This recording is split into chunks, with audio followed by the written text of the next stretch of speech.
Great to see everybody. Great to see you. I'm glad to see the revolution is continuing. Well, we have first seen some of the results of the revolution of a few years ago, and that was last year's election. I understand we had a few new members sent to Congress, and we have you to thank you for. But I do want to take a moment to take a little special privilege and say we also had a new senator from Kentucky, and we like that too.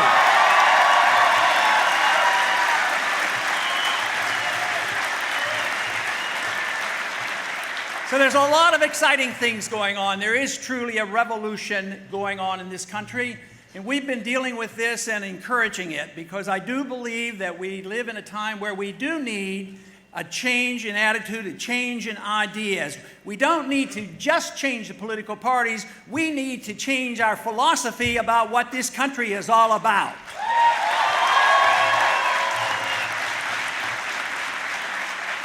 You know, this past week we had a pretty good victory for the freedom movement. We had a vote come up all of a sudden under suspension, and it had to do with the Patriot Act. And the Patriot Act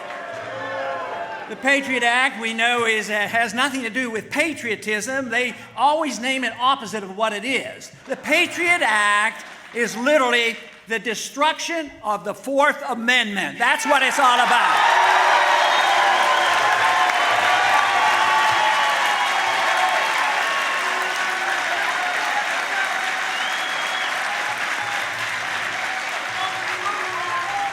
Now, the one thing in Washington they haven't quite understood is what's happening in grassroots America, because they assumed that everybody loved the Patriot Act. We'll bring it up under suspension and pass it automatically.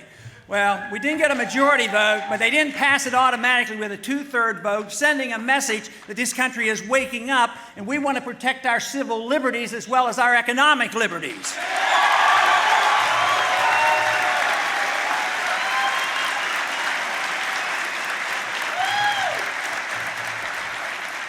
This week I was scheduled to be on a financial program. I've been on a few of those lately, talking about things like the Federal Reserve and a few other things. But I never got around to talking about this program this week about the Federal Reserve because all of a sudden there was a speech given by Mubarak about his potential resignation. Of course, he resigned today. So that was the subject. But a lot of people now say, what should our position be? What should our position be about finding the next dictator of Egypt? And I would say we need to do a lot less, a lot sooner, not only in Egypt, but around the world.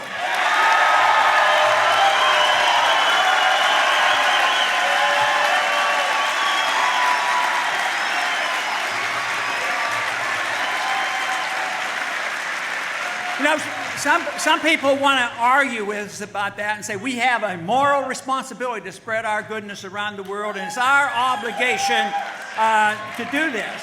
But let me tell you, fiscal conservatives should look at this carefully. How much did we invest in that dictator over the past 30 years? $70 billion we invested in Egypt.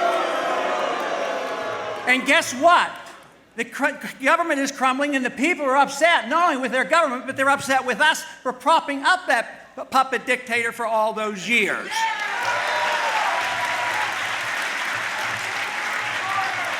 Now, to add insult to injury, where do you think the money went? To Swiss bank account. That family, the Mubarak family, has $40, $50, $60 billion, nobody knows, stashed away in other countries, other areas of your money, and that is true. Now, you know, it used to be that conservatives were against foreign aid. I'm still against foreign aid for everybody.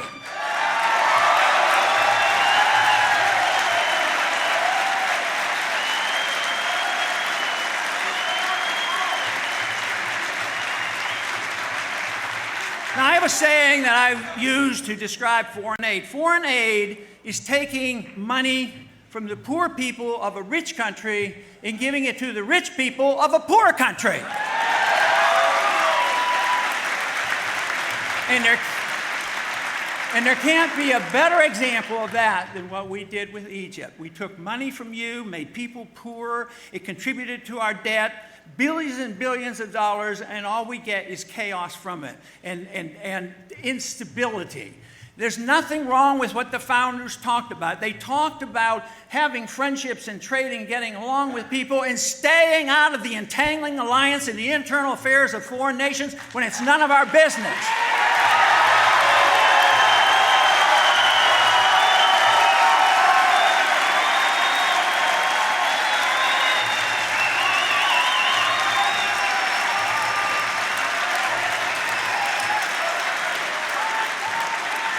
Now, we've been doing it for a long time, and you get periods of relative stability. There was relative stability when we were propping up the Shah, but it ended up with bad results. We ended up with the Ayatollah, and now we have a problem on our hands. But all the Middle East is unstable because of this. Now it's Tunisia, next it's Egypt, and it's going to keep going because all the problems are there because the people don't like us propping up their dictators no more than we would like it if a foreign country came in here and propped up a dictator in our country.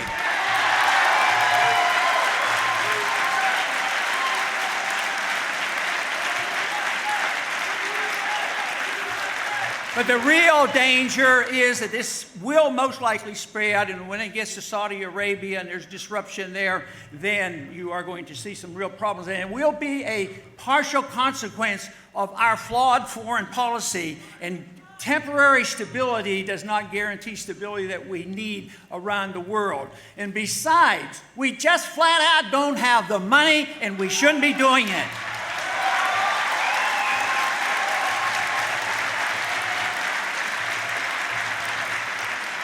Just remember, the Soviet system did not collapse because we had to fight them.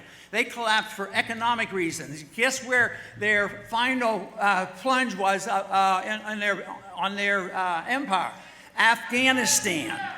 So it makes no sense for us to think that we can keep troops in 135 countries, 900 bases, and think we can do it forever. So no matter how badly you want us to do that, it's time to reassess that foreign policy. It's time for us to bring troops home. We've had troops in Japan since World War II and in Germany. Why are we paying for their defense?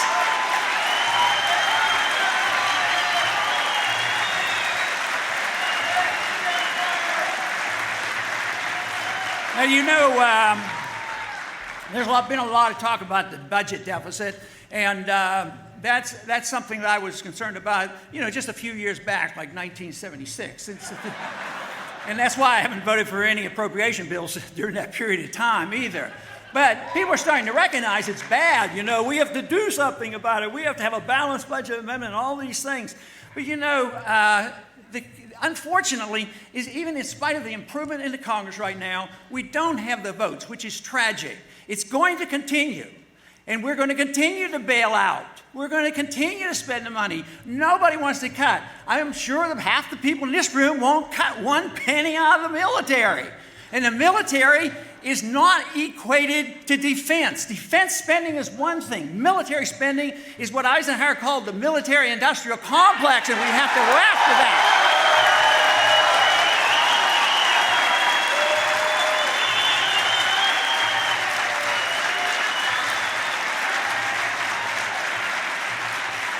But let's say government, as you all, I am sure, would agree, is out of control, and it's very hard for us to get a handle on it.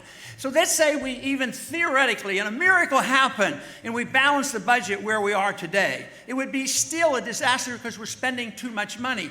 But it wouldn't change a whole lot. When a crisis comes, guess what happens?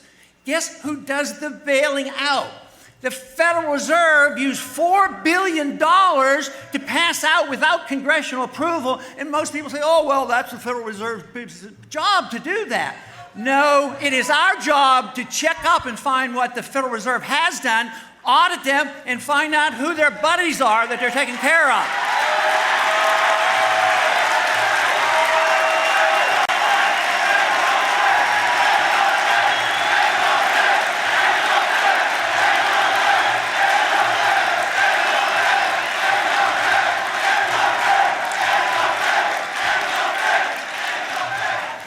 The Federal Reserve creates money out of thin air. They can loan to banks, central banks of the world, to other governments and international financial institutions, and we're not even allowed to know. They resent the fact that when I ask these questions, that they don't have to give us information. That's why the bill to audit the Fed is the first step to ending the Federal Reserve.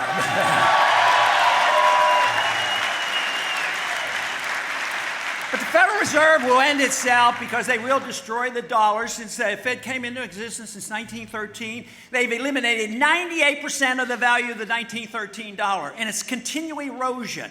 They pumped up at first when the crisis hit $1.2 trillion, another $600 billion, and believe me, there is an economic law that says you just can't continue to do this. So Congress has a responsibility. They should cut back, but Congress has a responsibility to protect the value of the currency, and that means that we have the moral and the legal authority to put checks on the Federal Reserve System.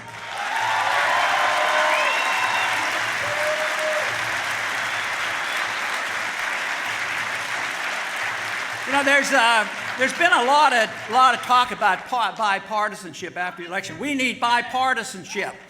And, you know, in some ways that might be true, but I'll tell you what I think about it. I think and I believe that we've had way too much bipartisanship for about 60 years.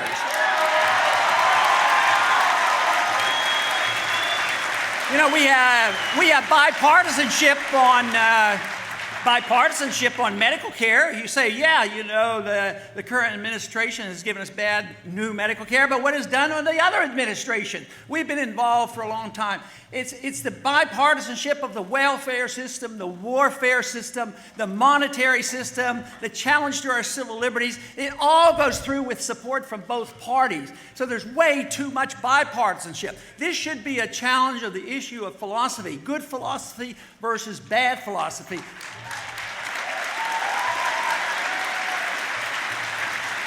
And when you can agree on something, you should make coalitions with whomever will agree with you and come together. But I'd like to see some bipartisanship, though. What I would like to see is take those big government conservatives who love to spend money and never cut their efforts and their spending, and get the big government liberals where they want to spend and never want to cut, and let them get together and say, you know, it's time, you know, this deficit is good. Let's have a little bit of bipartisanship and cut both.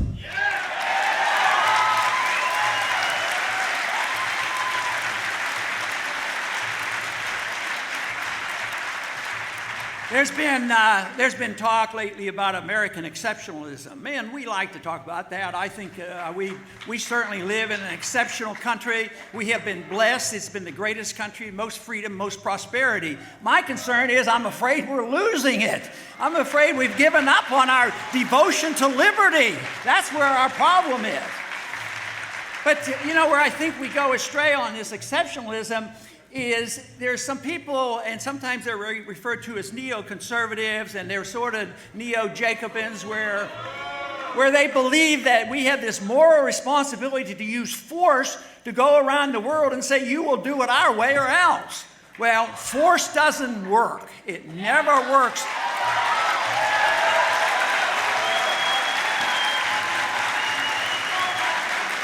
The best way to get people to act more like us if we're doing a good job is for us to have a sound economy, a sound dollar, treat people decently, have a foreign policy that makes common sense, treat people like we want to be treated, and then maybe they would want to emulate us and say, freedom does work and we ought to try it. But we can't force it on other people. You know, there's one general rules about what we should expect from government. There is, the First Amendment is a great amendment. Freedom of expression is protected. The government shall write no laws in reference to our freedom of expression. It doesn't say that we're to have an expression of only the non-controversial ideas. It's freedom of expression. Now, most people are pretty good on the First Amendment, but where they slip up is they say the government should write no laws about the freedom of activity. So they want to the liberals want to talk about how to regulate your economic activity and how you spend your money, and others want to regulate your personal lifestyle. But government should not be regulating us, and we should adapt one other principle for that to work. We should all swear off the use of violence against our neighbors, our friends, or our other countries.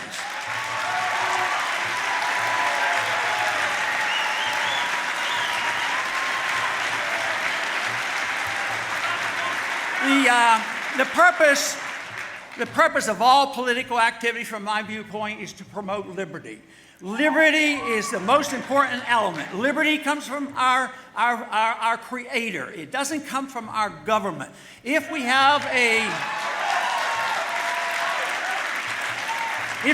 a free society, we can go about our business and do our very best, work toward virtuous things and work toward excellence. When government takes over the role of making us virtuous and making us excellent and redistributing the wealth, they only do it at the expense of liberty, and that's why we're in such terrible shape today, is because we've allowed the government to be so much involved. Government should never be able to do anything you can't do.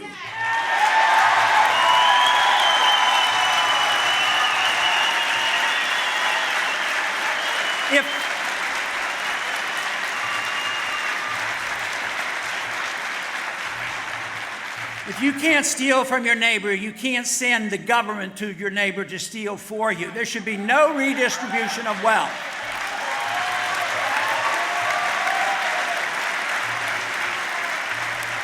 The exciting things that are happening today and gets me energized is coming to events like this and meeting with the young people and going to the campuses and finding out what Young Americans for Liberty have done. And believe me, the ideas and the principles of liberty are alive and well in the next generation, and there's every reason in the world for us to be optimistic about what's coming.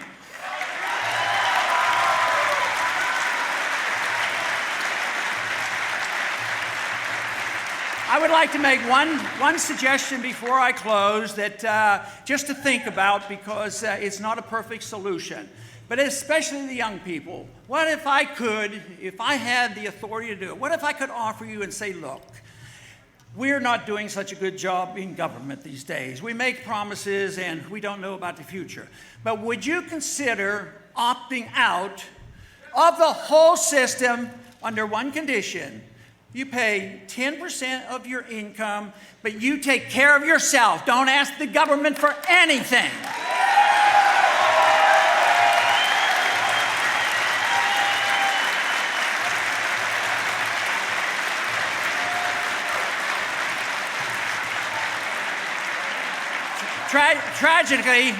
Tragically, you're probably going to have the opportunity, because government is in the process of failing, and they can't deliver on the goods, just as the Soviets couldn't deliver the goods and maintain their own power. We will have those same problems domestically, and we face serious economic problems as this dollar crisis evolves. But let me close with comments from Sam Adams. He says, don't worry about it if we're not a majority. All we need is a minority keen on spreading the brush fires of liberty in the minds of men. That is what we need to do. And believe me, the brush fires are burning. They will not be able to squelch the brush fire. They're burning and they're spreading, and people are getting excited because they're starting to separate it out, what true liberty is all about, what market liberty, personal liberty is, and what it means in foreign policy, what it means in our traditions, the American tradition, what it means because the Constitution confirms and confers with what I'm saying. There is no authority in the Constitution to have a Federal Reserve System, no authority for the welfare state, and no authority for the police state. It's not there.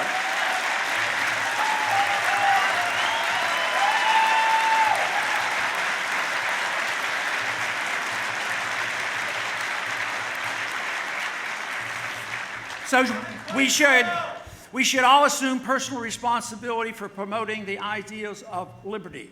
And one thing that Samuel Johnson always advised when they were in the dire consequences of the problems of the revolution, he said, we cannot present long faces to the people, the colonists at that time, because it will make them realize how tough things are. So We should not have long faces. We do not know exactly what tomorrow will bring, but I do know that the effort is worthwhile, and I do know that you can have a lot of fun defending liberty, and believe me, if you understand liberty and realize it's the only humanitarian system that existed ever on mankind, I tell you what, if you learn about it, study it, promote free market economics, and fight for this, I can guarantee you, you will sleep better at night, you will enjoy your life, and you will feel like you're doing something worthwhile. Defend liberty.